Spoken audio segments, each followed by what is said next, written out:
सभी विद्यार्थियों को परीक्षा समाप्त होने की खुशी में हार्दिक शुभकामनाएं। आप सभी ने परीक्षा को शांतिपूर्वक और जिम्मेदारी पूर्वक अपनी एक एक पेपर को दिया है। मेन बात तो यही थी बेटाओं का कोई भी परीक्षा में अनुपस्थित नहीं होना चाहिए था, और उसका आपने ध्यान भी रखा है कि सारे बच्चे अपने उपस्थित थे 100% से 100% में। और जो बैक वाले भी पुराने बच्चे थे, कोई एक्स बच्चे थे, वो भी सारे बच्चे पेपर दे के गए हैं। सभी के पेपर अच्छे रहे हैं, क्योंकि मैंने भी देखा है, आपने भी थोड़ा सा ध्यान रखा है, और मैंने भी बच्चों का थोड़ा सा सहयोग सही रहा, और अपना जिम्मेदारी से अपने पेपर हो गए, और किसी तरह की कोई भी ऐसी व्यवधान नहीं आया कि अपन को बाद में कोई दिक्कत आती। तो परीक्षा तो अपनी शांतिपूर्वक निपट गई है। जो भी चीज़ें हुई सब भूल जाओ। पर आगे जो अपना प्रैक्टिकल का जो पार्ट है, प्रायोगिक का जो पार्ट है, उस पर अपन चर्चा करने के लिए आज मैं ऑनलाइन आपके बीच में आया हूँ। तो मैं यही चाहता हूँ बेटाओ का, जैसे अपन परीक्षा शांतिपूर्वक और 100% उपस्थिति में दी है, वैसे ही प्रायोगिक भी अपने जिम्मेदारी से इस काम को भी पूरा कर लें, ताकि आपका जो पूरा कार्य है वो एक साथ कंप्लीट हो जाए, और आप फिर कोई दिक्कत नहीं आएगी आपका रिजल्ट तक। और अगर ये अच्छा हो गया तो यूँ मान के चलिए आपके नंबर भी बहुत अच्छे आएंगे, थ्योरी में भी अच्छे और प्रैक्टिकल में भी अच्छे। पर यह है शर्त का अपन जो बताया उसका ध्यान रखें थोड़ा सा। मैं एक एक पॉइंट बताऊं, उन पर फॉलो करना, और ऐसा नहीं रहेगा अपन अपनी गलती की वजह से प्रैक्टिकल में नंबर कम ला पाएँ।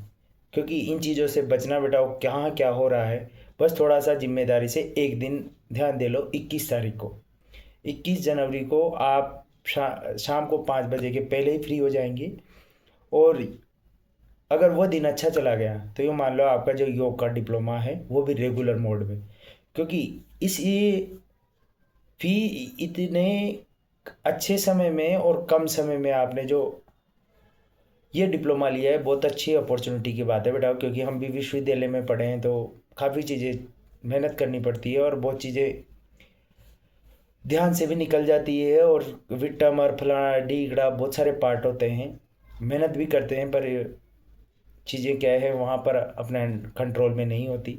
इसीलिए मैंने आपके ये अपना कॉलेज था उसका चुनाव किया है कि अपन यहाँ भी बच्चों को बढ़ा पाएँ। और मैं आज काफ़ी खुश भी हूँ कि मैंने 80 बच्चों को, आज मेरे बच्चे 80 योग में आगे बढ़ेंगे, और वो भी रेगुलर मोड में डिप्लोमा को लेके जाएंगे। क्योंकि मैं भी और यूनिवर्सिटियों में जाता हूँ तो देखता हूँ वर्धमान में, वहाँ बच्चों से पूछता हूँ कौन सा डिप्लोमा कर रहे हो, डिप्लोमा का नाम भी पता नहीं है, और वह यूनिवर्सिटी डिस्टेंस तो डिस्टेंस में उस डिप्लोमा को करते हैं। तो कहीं भी आगे भी उनको दिक्कत आती है। पर एक बात की खुशी है कि आपने जो डिप्लोमा किया है वो बहुत अच्छा है, PGDYT पोस्ट ग्रेजुएशन डिप्लोमा योग थेरेपी। तो आप थेरेपी का भी पार्ट बन जाओगे, आगे कहीं हॉस्पिटल ज्वाइन कर सकते हो, वेलनेस सेंटर ज्वाइन कर सकते हो, और आगे भी अगर आप चाहो तो इसमें मास्टर्स कर सकते हो, PhD कर सकते हो, अपने जो क्या बोलते हैं आयुर्वेद मंदिर, उनमें ज्वाइन कर सकते हो, आयुर्वेदिक चिकित्सालय में ज्वाइन कर सकते हो। कोई बाहर अगर आयुष मंत्रालय का भी अपने पास कोर्स करना चाहे तो उसको सर्टिफिकेट को भी ले लो, ताकि आप ग्लोबली रूप से बाहर भी इसमें सेवाएं दे सकते हो। अपना ऑनलाइन का सेंटर भी खोलना, पर यूँ है कि आप थोड़ा सा मेहनत करना। ऑनलाइन कहीं भी आपको जहाँ भी थोड़ा सा अपना समय मिले अपने आसन बनाओ। आपको पास अब इतनी शक्तियाँ हैं, आप ऑथराइज हो कि अपनी चीज़ें खुद बना सकते हो और खुद कर सकते हो। आसन, प्राणायाम, मुद्रा, बंद, और भी चीज़ें जो इसमें पंचकर्मा षटकर्मा सारी होती है, वो सब आप थोड़ी सी तैयारी करो, और कहीं ऐसी जगह पे जुड़ो जहाँ पर आपको एक एक गुरु के रूप में कोई ऐसा आदमी मिले जो जिससे कि आपको पार लगा जाए।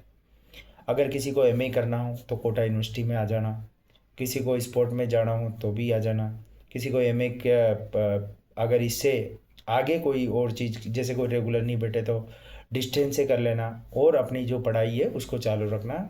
बाकी आप जो प्रैक्टिकल के लिए है, बहुत सारे बच्चों का फ़ोन आ रहे हैं, मैसेज आ रहे हैं, तो मैं यही कहना चाहूँगा कि पहला तो प्रैक्टिकल है, उसमें 4 फाइलें आपको बनानी है। चारों फाइलें मैंने आपको डाल भी रखी है, चारों फाइलें जो जो बननी है, और मैंने आपको अभी सिलेबस डाला है। तो उसमें जो पीछे के 4 पेपर हैं, जो प्रायोगिक नंबर 1, प्रायोगिक नंबर 2 और प्रायोगिक नंबर 3 और प्रायोगिक नंबर 4। तो उसमें दे रखा है बेटा। और जब आप उसमें देखेंगे मेरे टेबलेट में भी वो है प्रायोगिक, तो इसमें दे रखा है सारा प्रायोगिक का एक एक मीटर दे रखा है। ये देखो आप जब आप जाएंगे तो प्रायोगिक का पूरा पार्ट दे रखा है। तो इसमें पहला प्रायोगिक है, इसमें जैसे आप इकाई नंबर 1 दे रखा है, इकाई नंबर 2 दे रखा है, इकाई नंबर 3 दे रखा है। पहला है इसमें 2 बीमारियां ले लेनी है जैसे आपको बनाए रखा है। तो इसमें अस्थमा है, एलर्जी है, अवसाद है, बाइपोलर है, इनमें से एक चीज़ ले लेना। इकाई नंबर 2 में से ले लेना, इकाई नंबर 3 में से ले लेना। तो आप कोई से भी टॉपिक सिलेक्ट करना है, उनके बारे में लिखना है। इंडेक्स अच्छी बनाना बेटा। जो कॉलेज में, जिस कॉलेज में आपका नाम है, लॉर्ड बुद्धा में है, एलवीएस कॉलेज में है, तो दोनों कॉलेज में जिसमें मैंने लिस्ट डाल रखी है उसमें कॉलेज में आपका नाम हो, जो ऊपर वाला कवर पेज लगाओ वो अच्छा लगाना है और उसमें कोई गलती मत करना। उसके सेकंड नंबर पे आप इंडेक्स बनाना, जो जो आपने लिखा है पेज नंबर सहित, भाई इस पेज पे ये है, इस पेज पर यह है, और पेज नंबर वाइज उनको दिखा देना, क्योंकि वहाँ पर एग्जामिनर साइन करता है बेटा। तो आपको उस चीज़ में अगर अच्छा फॉर्मेट रहेगा, भीतर एक एक पेज चेक करे नहीं करे, पर वो पहले 2 पेज अच्छे दिखने चाहिए। जो अच्छे बच्चे हैं जो फाइल और बढ़िया बना सकते हैं, 10 एक फाइल है तो ऐसी आए जो एग्जामिनर देखते ही ऐसा लगेगा हाँ यार बच्चों ने मेहनत तो की है। और फाइल बनाओ तो एक एक फाइल को पढ़ना जरूर, 1 से 2 बार रीड करना, क्योंकि वहाँ भी समय रहेगा हालांकि पढ़ने का आपका, पर अगर वो उसके सामने जाते हैं तो ऐसा नहीं लगेगा ये बच्चे बिना पढ़े लिखे ही आए थे, उन्होंने साल भर कैसे करा होगा। जब कॉपी के नंबर भी दिए जाएंगे तो प्रायोगिक का नंबर ध्यान रखा जाएगा। ऐसा नहीं है कॉपी के नंबर आपको पूरे मिल जाए, प्रायोगिक में वो बच्चा कुछ ही नहीं करेगा। वो आपका, क्योंकि यूनिवर्सिटी से एक्सटर्नल आएंगे, ऐसा नहीं रहे का आपको लगता हो यहाँ का कोई रहेगा, जयपुर आपका जगत गुरु से ही एक्सटर्नल आएंगे और बहुत योग के ही पीएचडी जो कर रखे होंगे वो लोग आएंगे, असिस्टेंट प्रोफेसर आएंगे, तो उनको पता है कौन बच्चा क्या कर रहा है। तो आपको ऐसा नहीं है कि नए की तरह बिहेव करना है, ऐसा लगना चाहिए कि ये बच्चा रेगुलर 12 महीने पढ़ा है, तो दिखना चाहिए। कुछ आसन्स की आप भी प्रैक्टिस करके आना, वो कुछ पूछे तो उसका जवाब देना, चुप मत खड़े होना, जैसा भी आप दे पाए। अगर कोई ये जवाब नहीं भी आता है, पर ऐसा नहीं हो कि पूरा ही जवाब नहीं दे पाओ, जैसा वो पूछे जाए आराम से। योग का एक्सेल का होता है खड़े होने का, प्रेम से, आवाज़ थोड़ी सी मध्यम गति होनी चाहिए, और योग की भाषा में इसे कहते हैं कि एक शालीनता से किसी को कन्वर्सेशन को करना, ठीक है। तो चारों प्रैक्टिकल प्रायोगिक नंबर 1 जो मैंने बताया है आपके सिलेबस में दिए हुए हैं चारों, तो इसी में से आप निकाल लेना मैटर और लिख लेना। किसी की टीपा टापी सेम किसी के मत करना, अपने जो अनुसार आप सक्षम है अच्छी सी अच्छी फाइल बना के लाना, तो एग्जामिनर को लगे कहाँ यार बच्चों ने फाइल बनाई है। सारी फाइलें 20 तारीख के पहले पहले आप दिखा जाओ, ताकि हमें लगे हाँ जो बच्चे फाइल बनाए हैं, और सारी बहुत अच्छी फाइलें होनी चाहिए, ऐसा नहीं हो कि टाइम पास कर रहे हैं। अगर ये फाइल वाला काम अच्छा हो गया तो मान लो प्रैक्टिकल वाला पूरा ही अच्छा हो गया, फिर अपन को रुकने की कोई ज़रूरत नहीं और किससे कहने की भी जरूरत नहीं।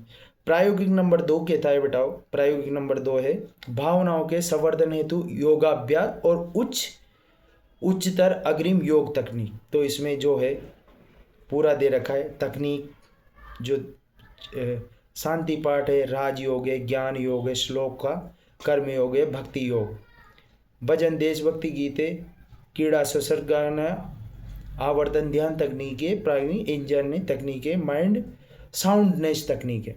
ये बेटा बहुत काम की बातें हैं, अगर अपन ध्यान दी जाओ। आवर्तन ध्यान तकनीक सीएम, प्राणिक एनर्जाइजेशन तकनीक पीटी, माइंड साउंड जोनेंस तकनीक एमएसआरटी, इनका ध्यान रखना बेटा। इनमें से क्वेश्चन भी पूछ सकता है और ये शायद थोड़ा सा अच्छा भी है आपके लिए प्रैक्टिकल। फिर इसी में ही है बेटाओ मधुमेह के साथ जीवन,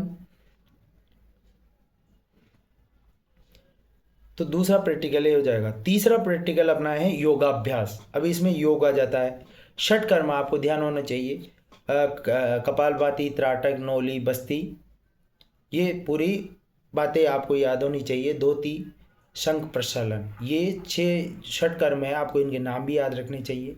कैसे करते हैं ये भी आप देख लेना, ऑनलाइन आप यूट्यूब पे मिल जाएंगे। 6 के 6 षटकर्म, ठीक है ना। त्राटक, कपालभाति, नोली, बस्ती और संघ प्रसालन, ठीक है। अगर मैं चर्चा करूं कपालभाति बिल्कुल आपको श्वास रिदमिक एक तरह से पूरी श्वास बननी है और स्ट्रोक के रूप में छोड़ना है, उसे बोलते हैं कपालभाति। अगर ये इसे पूछ भी सकता है यहाँ से, षट कर्म का भाग भी है और क्रिया भी षट कपालभाति है। मेन तो इसमें अनुलोम विलोम और इसमें मेडिटेशन वाला पार्ट आता है, ठीक है। और दूसरा है त्राटक यदि एक मोमबत्ती के सामने या किसी भी एक अपनी एक बिंदुवत ध्यान को केंद्रित करना, उसे त्राटक कहते हैं। नेति एक नाक से पानी डालना और दूसरी नाक से निकालना, इसमें मुंह खुला होता है और नाकें बिल्कुल चालू होती। बैठने की जो जगह है तरीका आपको याद होना चाहिए, जो आपको नेति काम में लेनी है उसका तरीका याद होना चाहिए। पानी कौन सा, हल्का सा गुनगुना, बिल्कुल गुनगुना, हल्का नमक डाला होना चाहिए, वो पानी काम में लेना है। उसके पहले नाक में अपन को हल्का सा जो गाय का घी यूज़ करना होता है, चाहे अपन नेति करें या सूत्रक करें, दोनों चीज़ों में आपको ध्यान रखना होता है। और धोती कौन सी, दंड धोती और वस्त्र धोती, दोनों तरीके याद होने चाहिए। कैसे करते हैं यह तरीका भी आपको पता होना चाहिए, ठीक है। नोली आपको पता होना चाहिए। संघ प्रसालन, बंद भी आपको याद होना चाहिए। उड़ियान बंद कैसे लगाते हैं, जालंधर बंद कैसे लगाते हैं और मूल बंद कैसे लगाते हैं, और तीनों का रूप ही होता है महाबंद, ठीक है। खोलते समय पहले कौन से बंद को खोला जाता है, दूसरे रूप में कौन से को खोला जाता है, तीसरे रूप में कौन से बंद को खोला जाता है, ये भी थोड़ा सा आप जानकारी कर ही लेना। मुद्रा होती है, मुद्राएं ध्यान रखना, अलग अलग मुद्रा होती है, जैसे अग्नि मुद्रा, ज्ञान मुद्रा, ध्यान मुद्रा, चिन्मय मुद्रा, आदि मुद्रा, ब्रह्म मुद्रा, विपरीत करणी मुद्रा। विपरीत करणी विशेष ध्यान रख के आना बेटा। अश्विनी मुद्रा और सूक्ष्म व्यायाम। किसी भी योग को स्टार्ट करने से पहले मैंने योग दिवस में जो बच्चे आए थे उनको जो मैंने सूक्ष्म व्यायाम कराया था वो सारे सूक्ष्म व्यायाम याद होनी चाहिए। योग की प्रार्थना जो अपन ने योग दिवस पे की थी, सदो वदंतम, वो वाली वो याद होनी चाहिए आपको।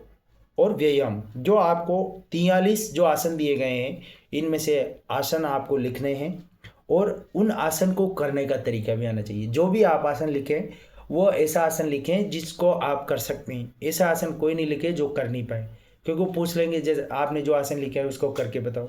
आसन का स्टार्टिंग पॉइंट से करने का तरीका और उसके ख़त्म होने का तरीका, और जिस अवस्था में आप थे, विश्राम अवस्था तक की अवधि और करने का तरीका पूरा आपको आना चाहिए। ऐसा नहीं है कि आप आसन कर दिए और आसन को जैसे विश्राम नहीं आए डायरेक्ट वहाँ से छोड़ दिए, ठीक है। आसन वही ले जो आप कर सकते हैं। प्राणायाम आपको जो दिया गया है, अनुलोम विलोम आपको तरीका मैंने बताया है, कपालभाति कराई है, अनुलोम विलोम कराया है जो रेगुलर बच्चे हैं। जो नहीं आए हैं वो यूट्यूब की सहायता से कहीं भी ऐसी जगह से ध्यान दे लें और इनको चीज़ों को थोड़ा सा देख के आएँ बेटाओ, ताकि दिक्कत नहीं है। सूर्य भेदी और चंद्र भेदी प्राणायाम आपको आना चाहिए। सूर्य भेदी किसके लिए होता है, सूर्य को बढ़ाने के लिए, और चंद्र भेदी चंद्रमा को, सूर्य यानी तेज को बढ़ाना, चंद्र यानी शीतलता को बढ़ाना, ठीक है।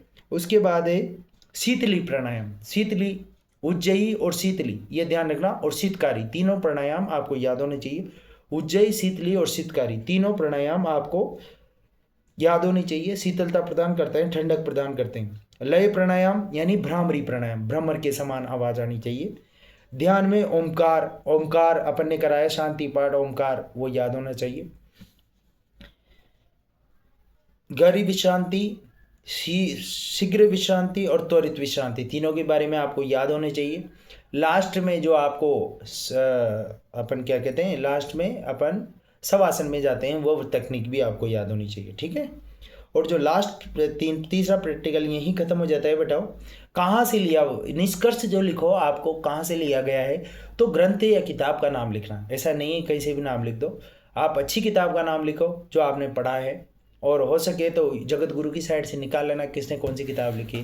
ज़्यादातर वहाँ किताबें लिखी है, मेरे पास भी कुछ किताबें हैं वहाँ की, तो ऐसा नहीं हो, बहुत सारी किताबें वहाँ से लिखी हुई है। और लास्ट जो अंतिम जो अपना प्रायोगिक है 4 नंबर का, वो नैदानिक प्रशिक्षण योजना है, जो आपके पास आप देखोगे तो उसमें भी आ जाएगा, सिलेबस में भी। उसके अकॉर्डिंग ही आप फाइल बनाएं। ऐसा नहीं है किसी का देख रहे हैं। आराम से आप चैट जीपीटी का भी सहारा ले सकते हैं, अपना थोड़ा ध्यान लगा सकते हैं, कोई किताब हो तो उसका सहारा ले सकते हैं, आपके पास सीरीज है उसका सहारा ले सकते हैं और अच्छा बनाएं। अब इसमें लास्ट वाले जो प्रायोगिक है, योग और स्वास्थ्य है, योग चिकित्सा है, रोग का परिचय है, रोग की परिभाषा है, योग साधना है, योग चिकित्सा प्रणाली की तकनीकी, आंकड़ों का प्रस्तुतिकरण है, नैदानिक आंकड़ों का विश्लेषण, निष्कर्ष और सुझाव। आराम से आप इसको ध्यान से लिख सकते हैं। जिनका नीचे जो दे रखी है उसके अनुसार है। आसन प्राणायाम मुद्रा बंद आगे के बारे में इसमें निष्कर्ष में आप लिख सकते हैं। और ज़्यादा कुछ नहीं है बेटा, बस ये है कि आप प्रायोगिक चारों बनाएं, फाइलें चारों बनानी है।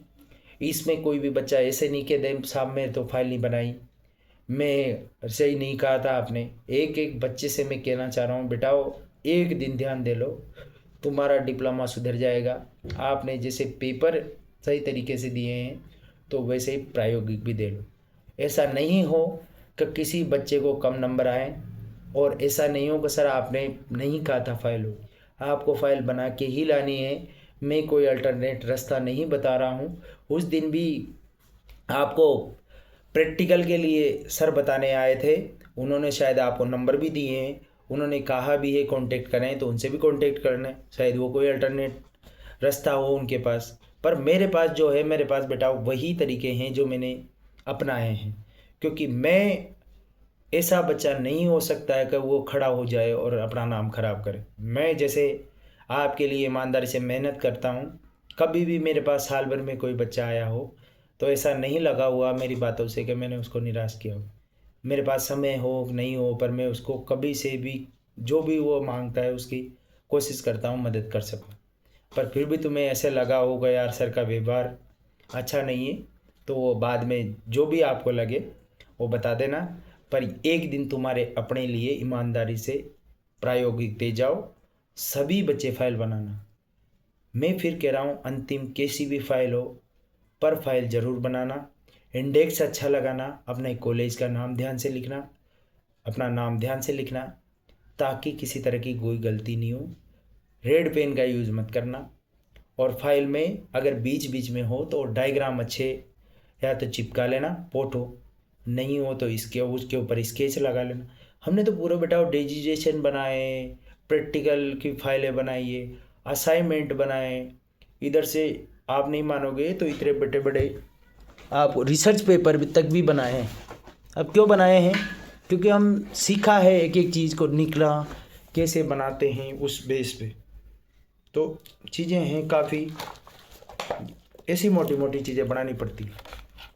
पर आप शायद कभी ज़्यादा सुविधाएं मिल जाती है तो बच्चे परेशान होते हैं, और पूरा बच्चे बनाते हैं हमारे वहाँ पर, और बनाना पड़ता है। और हमने भी बनाई है, बाइंडिंग की फाइलें भी बनाई है, असाइनमेंट भी बनाए। इधर से पहले ये भी बनाते थे, क्या बोलते हैं इसको, शिक्षण अभ्यास, प्रैक्टिकल टीचिंग डायरी, ये भी थी हमारे पास। इसमें सभी तरह के हम ऐसे आसन बनाते थे, फ़ोटो लगाते थे, हर तरह के आप देखोगे सारी मेहनत करते थे, क्योंकि हमारे पास ऑप्शन नहीं था बेटा। ये देखो पूरी बनानी पड़ती थी हर सेमेस्टर में। आपके कोई भी टर्म नहीं हुआ है, हम दो दो भी टर्म देने पड़ते थे, साल में 2 बार पेपर देने पड़ते थे, और सब जगह फ़ोटो लगाने पड़ते थे बेटा। तो ऐसा नहीं होना चाहिए। अगर अच्छा करेंगे तो अपने को सीखने को भी मिलता है। आज जो कुछ भी है कब पर यह है कि विश्वविद्यालय में ईमानदारी से मेहनत करते थे, टीचर के बताए हुए मार्ग पर चलते थे, और इसीलिए थोड़ा सा लगता है कि हाँ अपने बच्चों को भी अच्छा देना चाहिए। और आप भी थोड़ा सा अगर ईमानदारी रखोगे तो मैं आशा नहीं विश्वास से कह सकता हूँ कि आपका प्रायोगिक अच्छा जाओगे। और योग में थोड़ी ईमानदारी से आप आगे काम करना, यही आशा रखता हूँ। मैंने जो थोड़ा सा मैं मानता हूँ कि अपने नाम को ख़राब नहीं हो कैसे भी करके, तो मैं आपसे भी यही उम्मीद करता हूँ कि जो आप ऐसा नहीं कहो कि मुखर सर के पास वो बच्चा पढ़ के आया है रेगुलर डिप्लोमा करके जिसको कुछ ही पता नहीं, ताकि आपके साथ मेरा नाम जुड़ा हुआ है, ये नाम कभी ख़राब नहीं होना चाहिए। जैसे मैंने आज दिन तक मैं कोशिश करता हूँ, मेरे गुरुजनों ने जिन्होंने मुझे पढ़ाया है, कुछ सिखाया है, तो उनके नाम को ख़राब नहीं होने दूँ। चाहे मेहनत कितनी ही करनी पड़ जाए, ऐसा नहीं लगेगा यार मुझे दुख होता है एक बच्चे ने भी कहा वहाँ पर टीपने के लिए, किसने कहा मुकुट सर ने कहा। तब ये लगता है कि यार कितना ही कुछ कर लो बच्चों के लिए, पर बच्चे कभी कभार ऐसा कर ही देते हैं जो जो उनकी गुरु को पीड़ा हो। मेरी एज ज़्यादा नहीं है, पर यह है कि मैंने संघर्ष किया है थोड़ा सा, देखते हैं हर डिपार्टमेंट में, और आपसे ही निकल के आता हूँ। मैंने एक स्टाफ के दम पे पूरा साल भर आपको योग में जैसा भी मेरा समर्थन आपको मिला हो, जो आया है वो बच्चा जानता है, जो नहीं आया है वो बच्चा फिर भी उसने फ़ोन किया हो, कभी कुछ भी पूछा हो, मैंने उससे मना नहीं किया है। और मेरा प्रयास यही रहता है, आप कभी भी जीवन में मुझसे कुछ भी एक क्वेश्चन पूछोगे तो मैं कोशिश करता हूँ उसका आंसर, अगर मुझे नहीं भी आता है तो मैं किसी से पूछ के कोशिश करूँगा आपको उसको, थोड़ा टाइम लग सकता है पर देने की कोशिश करूँगा, क्योंकि मैं भी आप ही का साथी हूँ। ऐसा नहीं है कोई उड़ता हुआ, आप ही लोगों का बीच से निकला हुआ हूँ और आपका ही साथी हूँ, ऐसा नहीं मानना। आपका ही भाई हूँ, तो साथी ये मानकर जो भी चीज़ें हों पूरे साल की अच्छी थोड़ी यादें रहनी चाहिए अपनी। और 21 तारीख को हम चाहते हैं कि एक आप अच्छे वातावरण में अपनी प्रैक्टिकल दें। मुझे भी एहसास होगा ये मेरे बच्चे थे जो साल भर रहे, और मेमोरेबल आपका उस दिन हो, ठीक है। और अंतिम कार्य दिवस रहेगा मेरे हिसाब से तो उस दिन। तो आप एक विनती है कि फाइल 20 तारीख के पहले चेक करवा लेना मुझसे। 17 है और 18 19 को संडे है, 20 के तक आ जाना मंडे तक, ताकि किसी तरह की कोई दिक्कत नहीं आए। एक बार फाइल पर मुझे मेरी नज़र पड़ जाएगी। कितनी है आज, जनवरी है ना बेटा, जनवरी 2026, आज है शायद 16 तारीख, तो 17 19 और 20 3 दिन है आपके पास। 19 को संडे है, बनाने का 4 दिन है, कोई ज़्यादा बड़ी फाइलें नहीं है। हमने तो इसे इतनी मोटी मोटी फाइलें बनाई है, मैं भी जानता हूँ आपके पेपर है, पर अगर शिद्दत से चाहेंगे तो एक रात में आपकी फाइलें बन जाएगी। बस कमिटमेंट होना चाहिए अपने आप से, कसर ने कहा है तो कहा है, क्योंकि मजबूरियाँ रहती है बेटा। ऐसा नहीं माने कि मैं कोई आपका ये हूँ, पर मैं चाहता हूँ कि प्रॉपर आपकी कोई चीज़ 1 साल बाद 2 साल बाद भी रहे, तो ये चीज़ रहे कहाँ है बच्चों का, कभी कोई चेक भी हो जाए तो डेटा था, उन बच्चे 80 के 80 बच्चों का डेटा था, ताकि यूनिवर्सिटी कभी ये नहीं लगे कि ये बच्चों को गलत तरीके से प्रायोगिक नंबर लिए हैं, ठीक है। तो यही आशा है, आप मुझे कोई बच्चा निराश नहीं करेगा। कल से मेरे पास फ़ोन आ रहे थे, मुझे टाइम नहीं मिल पाया, मैं चाह रहा था कल भी आपके बीच से रूबरू हूँ पर नहीं मिल पाया, पर आज मैंने कोशिश करी है, शायद 9 बज गई है तो आपके बीच में आने का। और कभी भी आप मिले अच्छा लगेगा, और कभी भी कोई काम पड़े तो ऐसा नहीं है कि मैं मना करूँगा। आप जो बच्चा बढ़ना चाहे वो बढ़े। आपके बीच में से अब कोई बच्चे आयुष मंत्रालय में भी सर्टिफिकेट लेना चाहिए, आयुष मंत्रालय के यहाँ पर पार्ट हो सकते हैं, आयुष मंत्रालय समझ में नहीं आए तो पूछ लेना। पर यह है कि आप अच्छा से अच्छा करें। कोई जूनियर आपका साथी, आपका परिवार, रिश्तेदार आना चाहे योग में, तो मेरा प्रयास रहेगा उसका कम से कम फीस में एडमिशन करूं, और उसको कहें जो भी बच्चा है कि यार महीने 15 दिन में तो एक राउंड तो सर के पास लगा के आओ। तो मुझे दुख यही हुआ अगर आप बीच बीच में भी आते रहते ना। काफ़ी बच्चे आते थे पर कुछ बच्चे नहीं, बहुत सारे बच्चे नहीं आए, तो मुझे ये रहता है कि यार जुड़ नहीं पाए अपन। पर अगर बच्चे आप जुड़ते तो आप कुछ ना कुछ मेरे पास से लेके ही जाते थे, ठीक है। अपन मैं वह नहीं हूँ कि एक एडमिशन कर दिया और उस बच्चे को नहीं पढ़ाया, डायरेक्ट परीक्षा दिलाए, सीखेगा क्या। पर अगर आप में स्किल है, थोड़ा बहुत जानते हो, थेरेपी जानते हो, आजकल हर तरह की थेरेपी है, स्पीच थेरेपी है, योग थेरेपी है, और बहुत सारी थेरेपी हैं अनेक तरह की।